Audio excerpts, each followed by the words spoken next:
Now, the greatest radio shows of all time. Suspense. The Shadow Node. Washington calling David Harding, counter-spy. Classic radio theater. The Great Gildersleeve. Fibber McGee and Molly. Dragnet. Gunsmoke. The Lone Ranger. Now, step back into a time machine with your host, Wyatt Cox. Good evening, friends of the Inner Sanctum. October 30th is one of my favorite days of the year because we have two special hours that we do on this show, and that'll be coming up in an hour's time. I'll tell you about that in a moment. This hour, Staats Cotsworth, Casey crime photographer from 75 years ago, October 30th, 1947, and the great-grandfather's rent receipt. Coming up next hour, for the following 2 hours, we will have for you the Mercury Theater's production of The War of the Worlds, as it was originally broadcast October 30th, 1938. Going back 84 years. And I think you'll enjoy it because we got an excellent copy of this show so you can hear all the detail. Thanks for joining us on this Sunday. This is the 30th day of October. 303rd day of the year, 62 days remaining. Helena, Montana, founded on this date in 1864 after 4 prospectors discovered gold at Last Chance Gulch. In 1940, in what many termed was the big lie, President Roosevelt spoke to a crowd in Boston. I have said this before, but I shall say it again and again and again. Your boys are not going to be sent into any foreign war. 14 months later, the president would have to backtrack on that with the bombing of Pearl Harbor. In 1941, 1 year later, President Roosevelt approved $1 billion in Lend-Lease aid to the Soviet Union. And in 1944, Anne Frank deported from Auschwitz to the Bergen-Belsen concentration camp. 1947, the General Agreements on Tariffs and Trade, the foundation of the World Trade Organization, founded. President Eisenhower formally approved the top-secret document National Security Council Paper 162/2, which states that the U.S. Army arsenal of nuclear weapons must be maintained and expanded to counter the communist threat. That document signed on this date in 1953. Soviet Union detonated the hydrogen bomb on this date in 1961, Tsar Bomba, over Noyava Zemela at 58 megatons of yield, still the largest nuclear device ever detonated. The Soviet government's announcement that it has decided to resume nuclear tests comes as a profound shock. Once again, the iron fist of the Soviet Union has crushed the hopes of peace-loving people. If the Soviets are attempting to intimidate the Western powers because we intend to defend our rights and duties in Berlin, they are grossly misjudging the resentment of all nations, large and small, against threats and intimidation.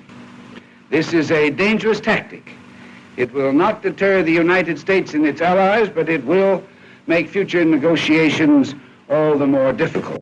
UN ambassador from the U.S., Adlai Stevenson, Nikita Khrushchev, announced the scientists had planned to make it 100 megatons, but reduce the yield so as to avoid breaking all the windows in Moscow.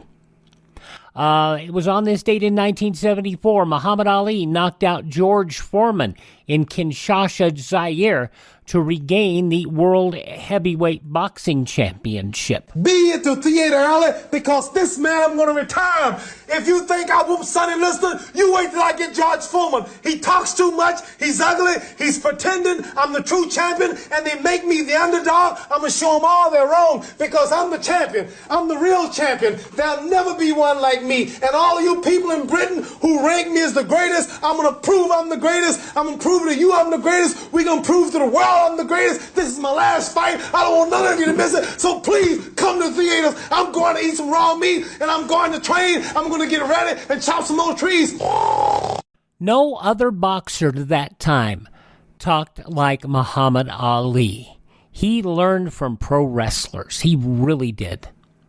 Let's see. 1983, the Reverend Jesse Jackson announced he would become a candidate for president. I want to help, again, measure greatness by how we treat children in the dawn of life, and how we treat poor people in the pit of life, and how we treat old folk in the sunset of life. That's the America I want to identify with. Jackson would lose the nomination to Walter Mondale. Mondale would lose in a landslide to incumbent President Reagan. Alrighty, passing away on this date in history, a delightful, funny man, Steve Allen, also singer Robert Goulet, pro wrestling promoter, head of the National Wrestling Alliance, and based out of Kansas City, Bob Geigel.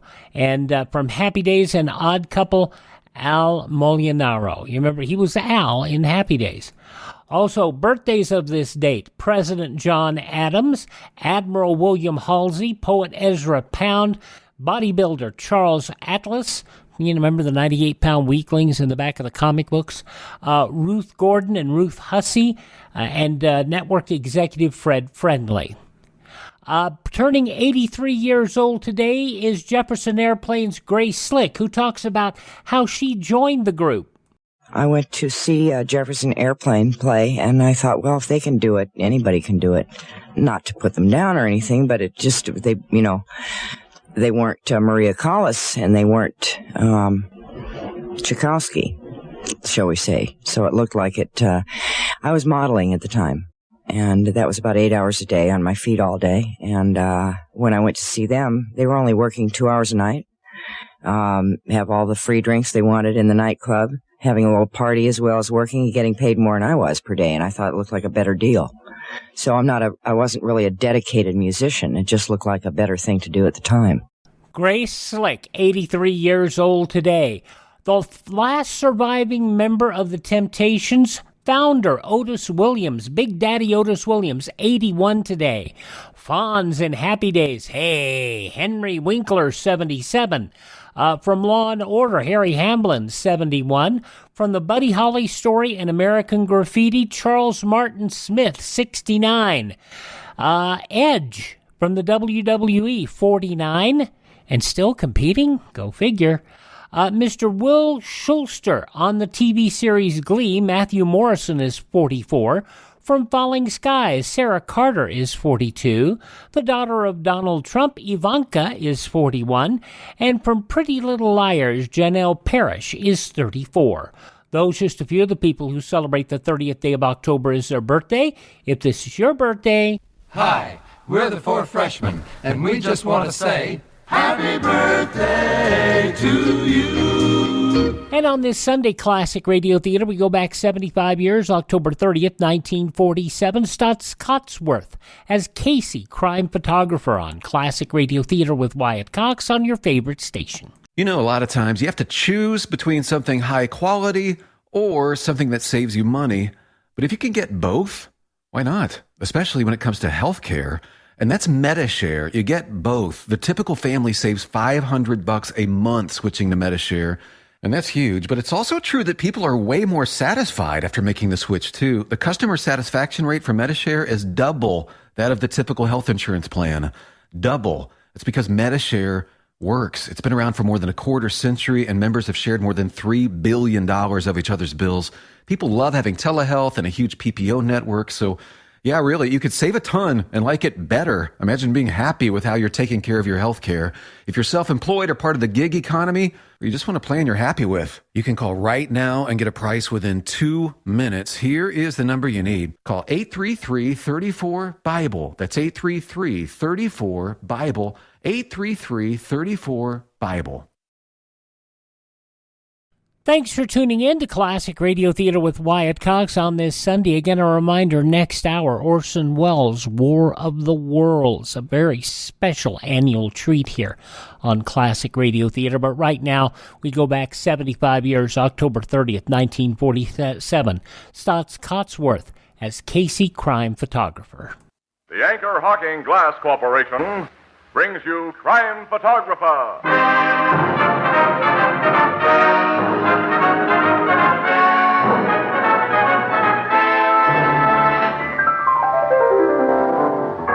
Hi, Ethelbert. Why the grin? Well, Casey, tomorrow's Halloween, and I keep thinking of old Lem Peabody. Why him? Old Lem could think up more tricks for Halloween. Nobody could beat him. He was famous for his tricks. Well, I suppose that's one way to get famous, to do something better than anyone else. Ah, you're so right, Casey. And you know, when you make something better than anyone else, you become famous too. And that's why Anchor Hocking is the most famous name in glass.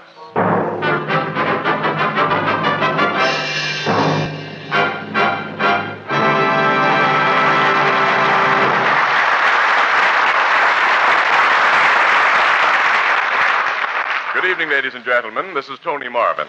Every week at this time, the Anchor Hocking Glass Corporation of Lancaster, Ohio, and its more than 10,000 employees bring you another adventure of Casey, crime photographer, ace cameraman who covers the crime news of a great city.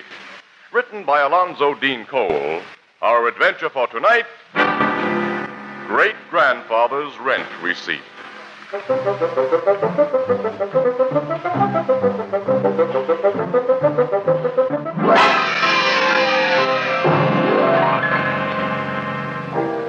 Blue Note Cafe, the night before Halloween. Strange, that's tonight. In honor of the event, the long mirror behind the bar has been more or less tastefully decorated with the decorations used last year and for a number of Halloweens before that. And Casey, regarding them critically... Ethelbert, why don't you ever get some new decorations in this place? Yes, and those witches look awful tired. I know, Casey. I told the boss, but he said the only guys who'd be critical of our old Halloween decorations were a few of our old customers who always owed us money anyway, so... Boy, did I step into that one like a dope. Why, Casey, you know I'd never dream of hinting. But if you got $28.40 in your pocket... All right, here's 20. Let the 840 ride, and give me a receipt. A receipt? Uh-huh. Since when ain't you trusted me? I always take receipts. You never asked me for one before. You didn't let me finish. I always take receipts for dough paid out just before Halloween. Just before? It's been an old family custom, Ethelbert. Ever since my great-grandfather's terrible experience. What was that? Well, maybe I'd better let sleeping ghosts lie. Sleeping ghosts, did you say? Yeah. Great-grandfather's experience was with a supernatural. Uh-oh. I think we've stepped into something, Ethelbert. Is it scary? It scared my great-grandfather plenty. Like to hear about it? You're set to tell it anyway, so go ahead. Yeah, we're listening. Well, to begin with, great-grandfather was a Casey, and the Caseys were Irish. Now he tells us, Ethelbert. My great-grandfather Casey, whose first name was Patrick, by the way, was a young guy when this happened. And by his own admission, he was one of the laziest lugs in County Cork. Oh, so you get it from him. I'll ignore that. But like all of us Caseys, he had a lot of talent and personality. We ignore that. Well, he was a fine fiddle player, but all the girls around were crazy about him, especially Molly McBride, to whom he'd become engaged. Well, one fine October day in Ireland nearly 100 years ago, the two of them were on their way to pay the rent. Patrick, will you get up off that log and stop your fiddling? Now, Molly, darling. How can you delay so when what we have to do is so important for us both? By noon, you promised to pay Sir Timothy the rent you owe him. Dark night will be upon us before you reach his lordship's door. The old man won't mind. Sir Tim dotes on me, Molly. Why, when I served under him in the army, pat my boy, he used to say, pat my boy. Give me that fiddle. Here, now, let go, Molly, you'll break it. Patrick, last night when me father, against his better judgment, lent you the farm rent you owe Sir Timothy, 'twas faithful you promised him you'd settle down to work and stop idling with your tunes. That is a promise I'm keeping from the day you and me are married, on the day after All Saints' Day. Oh, so you're putting off keeping it. Patrick Casey, unless you make up your mind and turn over a new leaf this very second, there'll be no marriage between you and me. I promise.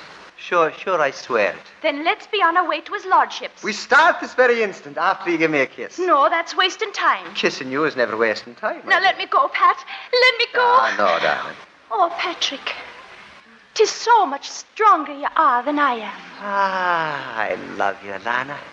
You really are going to settle down You'll no longer be just procrastinating Pat the lazy fiddle player, as folks call you. I so want you to be known as Mr. Patrick Casey, the ambitious businessman. 'Tis that I am right now, Molly. Then let's be on our way to Sir Tim's. 'Tis like the wind I'll go there, but first let's have another kiss. No. Ah, just one, Molly. No, I tell you, Patrick, no. Oh, Patrick. 'Tis so much stronger you are than I am.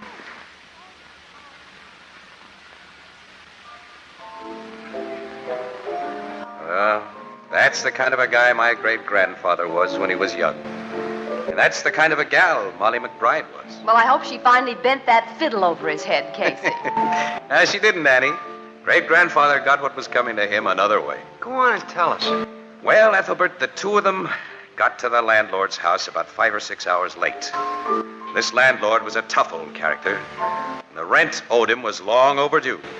And outside his door, Pat had an attack of cold feet.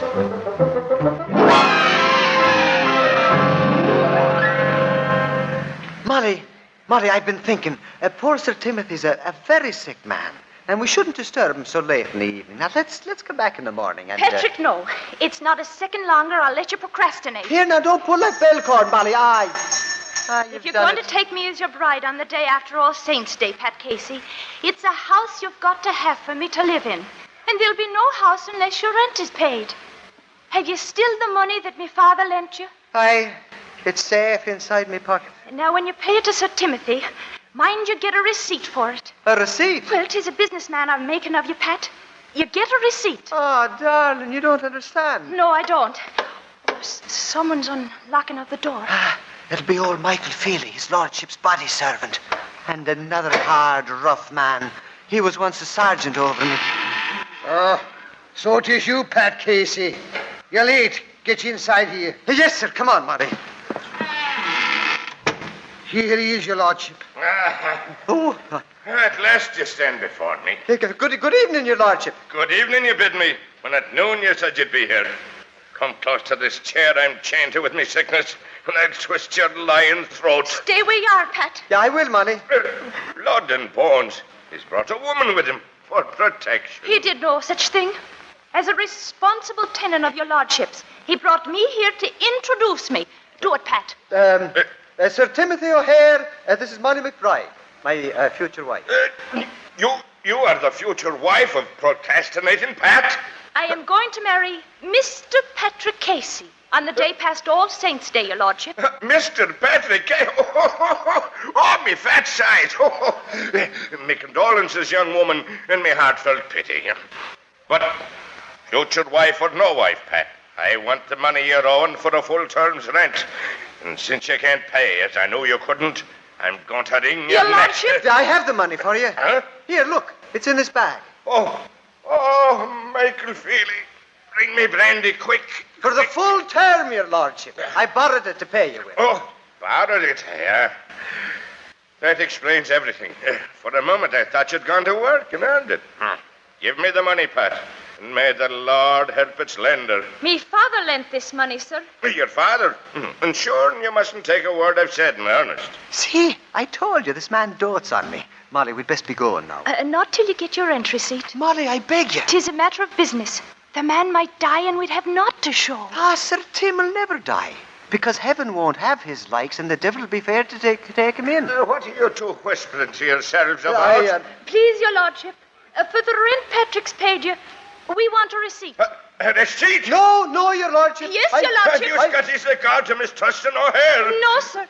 But just the same, we want a receipt. Oh, brains and bones. All right, young woman. You shall have it. You've picked the carding for yourself who knows what she wants and gets it. And a seat she wants for procrastinating Pat. And she's going to marry the ninny. The master has a poor weak heart, Pat. You should take shame for yourself making him laugh like that. Your lordship, what's the matter? Pat, he slumped over in his chair.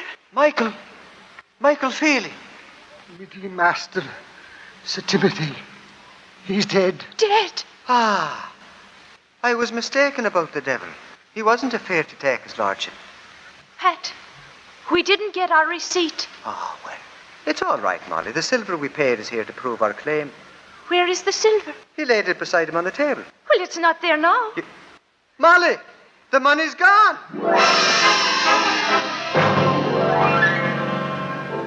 And it was a great mystery where the money had gone to. My great-grandfather and his fiancée searched everywhere. Did they search that servant, Casey? No, Ethelbert. But there was to be later proof that Michael Feely didn't take the bag of silver. Well, tell us what happened next. I'm going to, Annie. You know, 100 years ago, you couldn't just pick up a telephone and call in help when death occurred. So they laid the old man out decently in his bed, and Pat was putting off going for a priest and the undertaker, while Molly worried, and Michael Feely sat grief-stricken in a chair.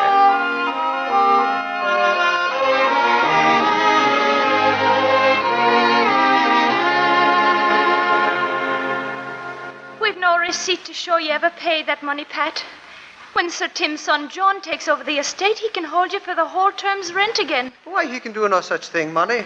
Not when there's Michael Feely to testify that he saw us pay it. I'll testify if I'm able, Pat. If he's able, he says, Pat.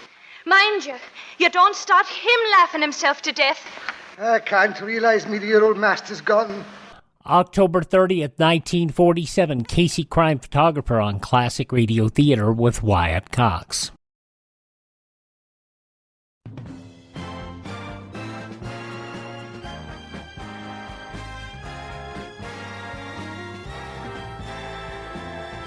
Thanks for tuning in to Classic Radio Theater with Wyatt Cox here on your favorite station. Listen carefully, because we're going to bring you the news of the day from Thursday, October 30th, 1947, same date that this Casey crime photographer episode took place. And listen carefully and realize how much America has changed, because these were some of the headlines. Oregon's Governor, Secretary of State, and State Senate President reportedly found dead in their wrecked plane last night, but a U.S. Forest Service official near the crash scene declared the men's fate was not certain. Reports that the three officials and the pilot, 42-year-old Cliff Hogue, were killed was made at Salem by Oregon's acting Adjutant General Raymond F. Olson, who said the report came from Army Airways Communication Station at Medford. But at Lakeview, Supervisor Merle Loden of the Fremont National Forest, who sent forest parties to the scene, declared that none of his searchers, the nearest persons to the site, had yet reported back. James R. Collins, respected Buck County, Pennsylvania businessman, whose 12-year-long attempt to go straight ended with his arrest as an escaped Alabama life-termer last night, and he prepared to fight extradition. Collins was remanded to county jail in Doylestown, Pennsylvania yesterday without bail after being arraigned before Justice of the Peace Horace Coder in Quakertown. His attorney, William C. Freed Sr. of Quakertown, told the magistrate his client would not sign extradition papers at this time. The 37-year-old Southerner, arrested Tuesday by his amazed and unbelieving friend, Sheriff H. Raymond Ablam, who served a fugitive warrant. Ablam became aware that the now prosperous well-digging entrepreneur, who lived but a block from his home and had dug the sheriff's own well, was an escaped convict after he received a picture from Mobile, Alabama authorities. Four more prominent Hollywood movie makers defied the House Un-American Activities Committee yesterday and were charged with contempt of Congress for refusing to say whether they are or had been communists. That raised to 8 the number of movie town luminaries who have chosen to risk jail rather than divulge their political allegiance. Yesterday's reluctant witnesses were writer Samuel Ornitz, director Herbert J. Bieberman, and Edward Dimrick, and writer-producer Adrian Scott. Democratic National Committee unanimously selected Philadelphia for its convention as San Francisco reluctantly withdrew its bid. The date for the convention has not been set, probably early July. Both conventions, Democrat and Republican, will be in Philadelphia. The Democratic Committee says they rejected a resolution bitterly condemning the Republican-controlled 80th Congress for placing partisan politics above love for country. A University of Wisconsin co-ed declared yesterday she had been evicted from her quarters in a private rooming house because she had dated a Negro student. Her landlord and landlady immediately issued a statement confirming the fact and added they'd taken similar action against another girl student. Irish Alexander, a student from New York, said she was given notice to leave after she returned from an interracial party at a university memorial union with a Negro student she declined to name. Owners of the rooming house said in a joint statement they had asked her to leave and had done the same to another student, Constance Felton, senior from Brooklyn, for sympathizing with Miss Alexander and indignantly telling Miss Roop off regarding the matter. Quoting, "The other girls would not stay here if Miss Alexander and Miss Felton continued their interest in Negroes. This is our home. We don't want to go into a Negro's home, and we don't expect them to enter ours. There is no religious prejudice concern. We took Protestant, Jews, and Catholics in our home for the first time this fall, but a private home is no place for intermixing." And those some of the day's top news stories as reported in the newspapers of Thursday, October 30th, 1947, on your radio, Casey Crime Photographer, which continues now on Classic Radio Theater with Wyatt Cox. Pat, do you really think the devil took him, as you said a while ago? Well, as one who knew Sir Tim's character, Michael, in both war and peace, I hardly think the blessed saints would want the man. Wherever he's gone, he's all alone. And I'm all alone after being his friend and servant 40 years. Pat, where do you suppose our rent money went to? To my mind, the solution of that is very simple, Molly. And knowing how his lordship loved money, I think he took the silver with him. Sure, and it'll be entirely melted by now. But you shouldn't be talking to the dead this way. Whatever else you may say of him, Sir Tim was a man. And now I shall hear him not call me Michael Feely no more. Michael Feely. Michael Feely! Michael Feely! Patrick! Molly! Michael Feely! Michael Feely! 'Tis the voice of me master. I'm coming, Sir Tim. Old Michael has come to join you. Stop him, Pat! He's our only witness! Here, Michael, wait, come back. I'm here, your lordship. Again. We together again. Here, Michael. Michael! Here, now stand up, man, and speak to me. Ah, Molly. He's not... Yes, the man's dead. Oh, now we've got nothing to show for the rent. What are we going to do?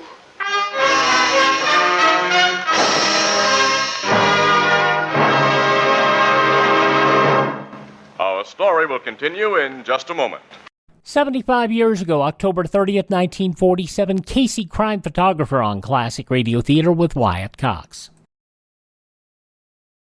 Monday on Classic Radio Theater with Wyatt Cox, a Halloween party in Summerfield, October 31st, 1943, Harold Perry as the Great Gildersleeve.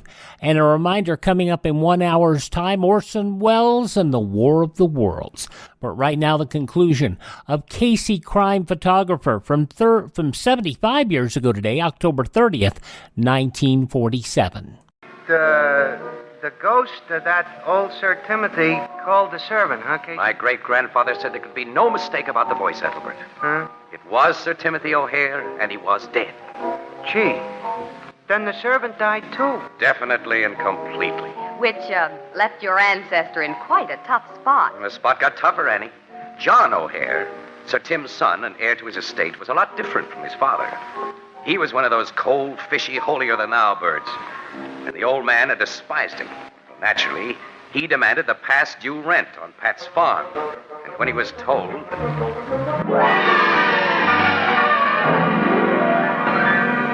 I swear I paid the rent, Sir John, just like we've said. But you have no receipt. We had a witness. And like my honored father, that witness is dead. Enough of this farce. Patrick Casey, at terms rent you owe. If you do not pay, I turn you off your farm. Oh, we meant to be married on the day after All Saints' Day. Huh, better for you, Molly McBride, that such misfortune be averted. Casey, tomorrow is All Saints' Day, and I want me money then, or out you go. I can't borrow the money twice, sir. I care not how often you borrow it. I ask only that you pay it once. You traduce me father's holy memory when you say you gave him that of which he left no trace behind. Well, how could he leave a trace, sir, when his master took him off so sudden? What do you mean by his master? The devil, of course, sir, who took both man and silver. You dare insult the sacred memory of me parent, holy, pious man who is now with his heaven's angels. Patrick Casey, I gave you till All Saints' Day to pay the money that you're owing. Now I won't accept the money. Instead, you must bring proof of the vicious scandal you've just mouthed. And when you don't, I'll not only turn you from your farm, I'll have you jailed for slander. Oh, Patrick. Oh, Molly. It seemed to great-grandfather that he didn't have a possible out after that one. He took Molly to her home, and that night on Halloween, the two of them sat on her doorstep while he played the hopeless thoughts he was thinking of. Don't play any more sad tunes, Pat. Put your fiddle down. All right, Molly. There's a fine mess of things I've made. Is there nothing that we can do? Well, you heard the young lord. Tomorrow I must produce proof. That you paid his father money. And that his father took it with him to where I think he went. 'Tis a difficult assignment. It's a tremendous assignment. You'd have to die yourself to get such proof. Molly, do you insinuate that if I died, I'd be thrown into association with the likes of Sir Tim? Oh, no, the Lord forbid. No, if I could only meet the devil here, in a personal, friendly way. Patrick Casey. Molly. 'Tis me father calling from inside. Molly, leave that good for nothing and come into the house. Your father don't like me since I lost the money that he lent. Molly. I must go in. I love you, Pat. And I love you. Good night, darling. Good night, Pat. Sure, and a cold doorstep is soon the only place I'd have to rest. Well, come, Fiddle. After tomorrow, it'll be you and me wandering in the cold, hard world alone. Tomorrow, come All Saints' Day, Molly will be lost to me forever. Could I have another chance, I'd mend my ways. I'd even go to hell for another chance. Would you, now? What? Procrastinating, Pat. His lordship's voice. His laugh. Michael Feely. Michael Feely. Yes, my lord. It's both of them speaking from the dead. Michael Feely, fetch that lazy scoundrel down here. That I will, Sir Tim. Where are you? I can't see you. No, I see you now, Michael Feely. Your ghostly form. Come, Pat, to his lordship. No, go away. If you fear, stay where you are.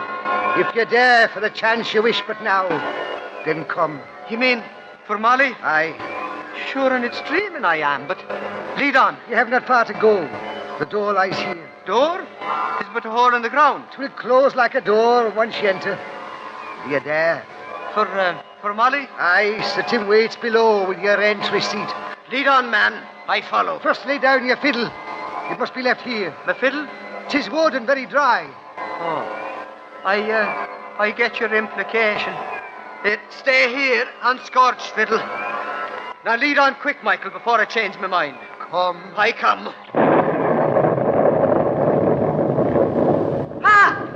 The earth is closed above me. Here, let me out! You asked admittance, Patrick.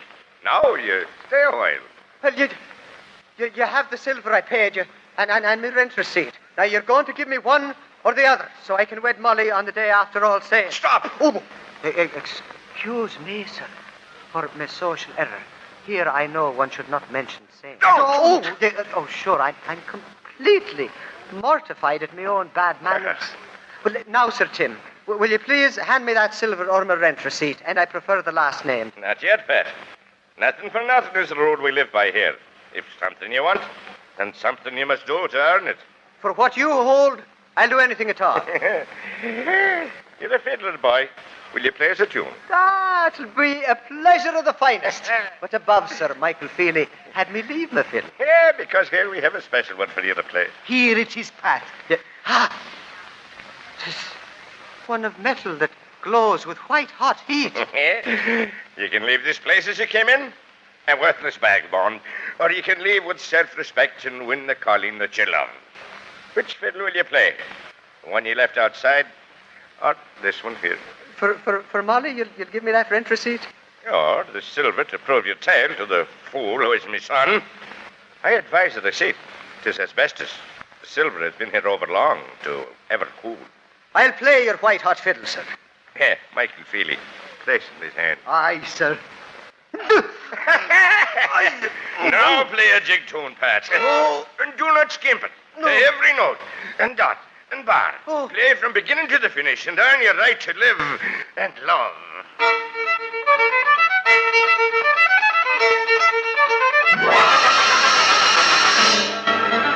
Great-grandfather didn't remember the details of what happened right after that. But next morning, on All Saints' Day, the sexton found him lying in the churchyard in a peculiar place and in a peculiar condition. He ran to tell Molly McBride, and she lost no time in coming back with him. Speak to me, Patrick. 'Tis me, your Molly. His eyelid fluttered open then. The man's coming to. Oh, thank heaven. He lives.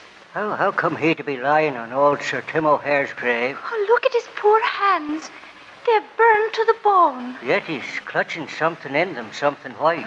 Second chance. He's speaking. Tell me you're all right, Pat. Tell me. Molly, darling. Oh, Patrick. I'm a kushla, Lana. Oh, even now, Pat, you're so much stronger than me. Why are you lying here? And what happened to your poor hands? Oh, my hands.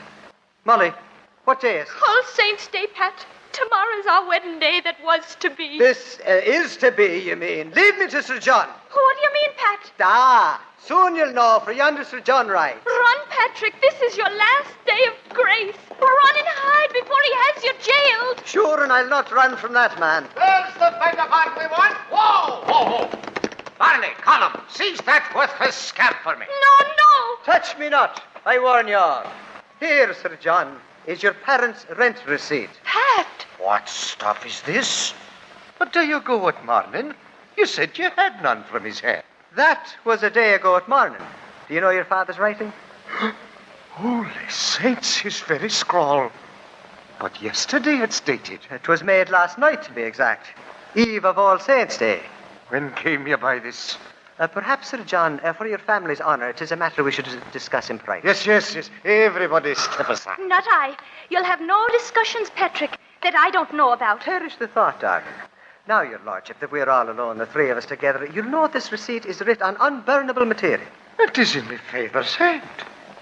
Dated since his death. I see that you've drawn your own conclusions. Patrick, where on earth did you get that writing? Nowhere on earth, my darling. Well, your lordship, is this the proof you demand? Patrick, my friend, if you'll just give me that receipt, we'll let the matter drop. To preserve the reputation of your sainted father, I'd be glad to let you have it, sir. But this receipt is all I have to show that I paid me rent. I'll give you another gladly. Well, now, I have a fancy for this one. I'll give you a receipt for 2 years, Pat. No, now I'm thinking that the signature of a dead man on asbestos will be worth much more than that to autograph collectors. We'll say 5 years free rent, and the money you borrowed I'll pay back myself. Pat, take it quick. Hold your horses, Molly. I am thinking, Sir John, that the bride I take tomorrow should have a fine wedding trousseau. That too I'll give. And a wedding trip, the two of us, would like across the seas to America. It's yours. And I'll throw in a personal gift to boot, Pat. I'll buy you a fine fiddle. That you won't. From the feel of my hands, I never want to see a fiddle more. But all else is a bargain, your lordship. Bring that that paper to the manor, and we'll put it all in writing. Goodbye to you now, and blessings on your wedding.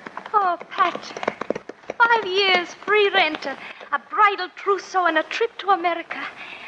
Kiss me, my darling. Would you have me waste time before I get the deal in writing? I am now Mr. Patrick Casey, the ambitious businessman. Oh, Patrick, I don't like you this way. Oh, and don't you know?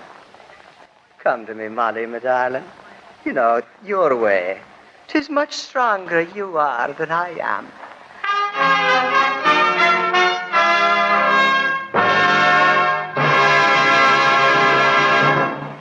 So your great-great-grandfather married Molly McBride on the day after All Saints' Day, huh, Casey? Yes, Ethelbert. And when they came to America on their wedding trip, they liked the place so well they stayed there. Eventually contributing one press photographer to their adopted country. And a very good press photographer, Annie, if I may say so myself. You can't win with this guy, Miss Williams. Now, I've discovered that, Ethelbert. Casey, Huh? there's a gorgeous moon tonight. It's a real harvest moon, Annie. You like the drive home the long way? Oh, if I didn't. Sure, it is much stronger you are than I am.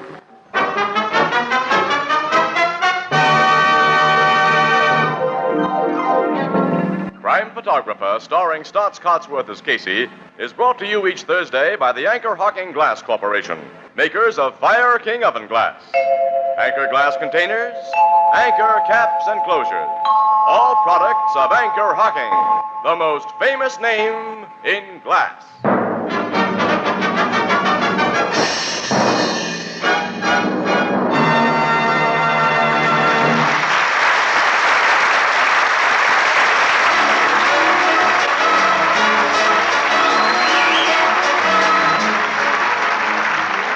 Photographer is directed by John Dietz. The original music is by Archie Blyer, and the program features Miss Jan Miner as Anne and John Gibson as Ethelbert. Pat was played by Carl Swenson, and Molly by Kathy McGregor. Herman Chittison is the Blue Note pianist. A spirited tale for the eve of Halloween. October 30th, 1947, 75 years ago, Casey, crime photographer, here on Classic Radio Theater with Wyatt Cox. Remember, in 1 hour's time, in fact, coming up after the news on many of these stations, Orson Welles' War of the Worlds. Thank this station, support their advertisers. It's their kindness and courtesy that allow us to be with you each and every time you roll around here on your favorite station. If you miss a day, you don't have to miss a single show. All of our shows are available on demand at classicradio.stream. Stream our shows on demand. Learn about building a classic radio collection of your own. Find places where you can download our shows. You can find our social media links. You can contact me, and you can buy me a copy to help us acquire more great classic radio theater programs like this one from Casey, crime photographer, and like the War of the Worlds that you will hear in just a few minutes. Thanks for tuning in. Tell all your friends the great radio shows are right here at this spot on the dial. Classic Radio Theater with Wyatt Cox on your favorite radio station.